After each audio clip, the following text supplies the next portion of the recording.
Astro ideas में रमेश नंदवाना द्वारा आपका स्वागत है। प्रिय दोस्तों, आज जिस विषय की तरफ हम आपका ध्यान आकर्षित करना चाहते हैं वो अब तक ज्योतिष के लिए एक चुनौती बना हुआ है। यानी कि एक ही जन्म लगन, एक ही जन्म का समय, एक ही जन्म की राशि, फिर भी ऐसे जुड़वा बच्चे की किस्मत अलग अलग क्यों हो जाती है। 1-2 मिनट का ही अंतर है जन्म के समय में, और किसी माँ के 2 बच्चे एक साथ पैदा हुए हैं जुड़वा, और वो बच्चे भी समान ही हैं, यानी लड़के लड़के हुए हैं या लड़कियां लड़कियां हुई दोनों, और एक ही जन्म समय, एक ही 1-2 मिनट का ही अंतर है, एक ही जन्म लगन है, एक ही राशि है, सब कुछ होते हुए उनकी किस्मत अलग अलग क्यों होती है। ये ज्योतिष के लिए अब तक एक चुनौती रहा है और एक पहेली रही है। कहीं ज्योतिष असत्य तो नहीं होता है। अगर जन्म लगन एक ही होता, जन्म लगन एक ही है, तो उनका भविष्य समान होना चाहिए, सबके साथ एक जैसी घटनाएं होनी चाहिए।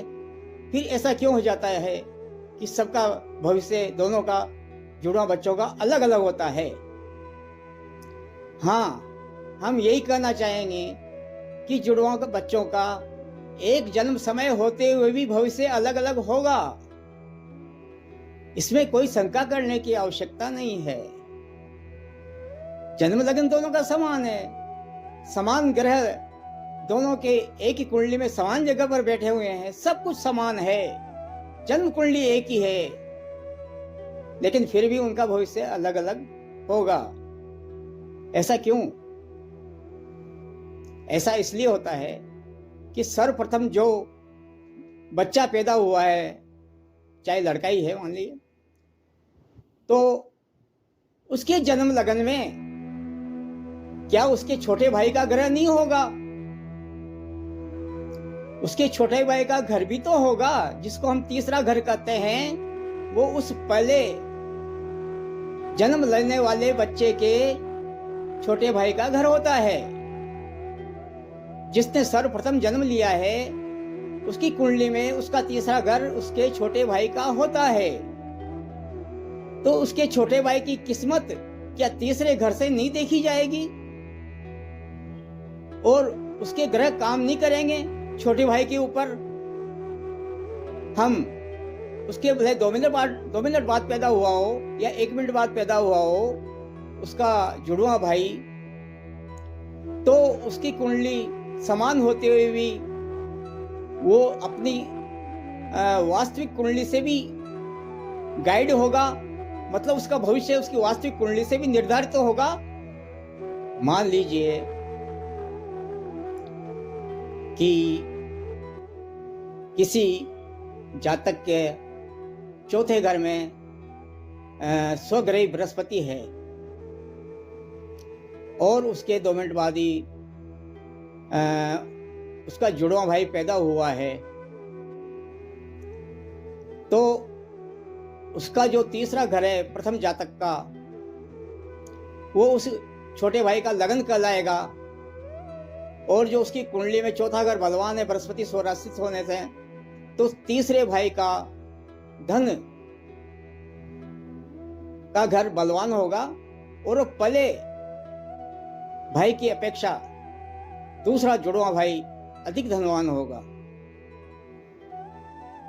जबकि चौथा घर दोनों की कुंडली में बलवान होगा, तो जायदाद के हिसाब से, जमीन जायदाद के हिसाब से, मकान वाहन के हिसाब से दोनों ही भाई समान रूप से लाभान्वित रहेंगे, लेकिन धन के मामले में छोटा भाई अधिक धनवान रहेगा। तो पहला जो जातक है उसकी कुंडली का जो तीसरा घर है उसको लगन मान करके बाकी सारे ग्रह उसी हिसाब से स्थापित करके देखे जाएंगे। मतलब दूसरे जो जातक है उसकी कुंडली, जो स्वयं की कुंडली है, उससे भी उसका भविष्य देखा जाएगा। साथ ही साथ जो प्रथम जातक का तीसरा घर है उसको लगन मान करके प्रथम जातक की कुंडली से भी उसका भविष्य देखा जाएगा, दोनों को मिलाकर के बाद वाले जातक का भविष्य देखा जाएगा, जबकि प्रथम जातक का उसकी वास्तविक कुंडली से ही देखा जाएगा।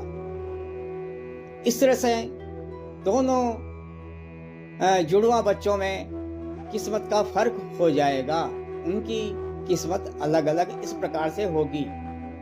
कई बातों में समान भी होगी, लेकिन पहले जातक की जो जन्म कुंडली है उसके तीसरे घर को लगन मानकर देखने से जो रिजल्ट, जो परिणाम आएगा वो भी छोटे भाई पर लागू होगा और वो उनमें दोनों में फर्क डाल देगा, क्योंकि हर व्यक्ति की जन्म कुंडली में तीसरा घर छोटे भाई का होता है और छोटे भाई का जीवन उसके तीसरे घर से भी देखा जाता है। तो आज ये शंका मैं दर्शकों की दूर कर रहा हूँ। ज्योतिष को कोई असत्य न समझे, इसी कारण से कि समान जन्म लगन होते हुए भी उनके भविष्य में फर्क क्यों आ जाता है। इतना कहकर मैं आज्ञा चाहता हूँ, आगे फिर मिलेंगे नए विषय के साथ।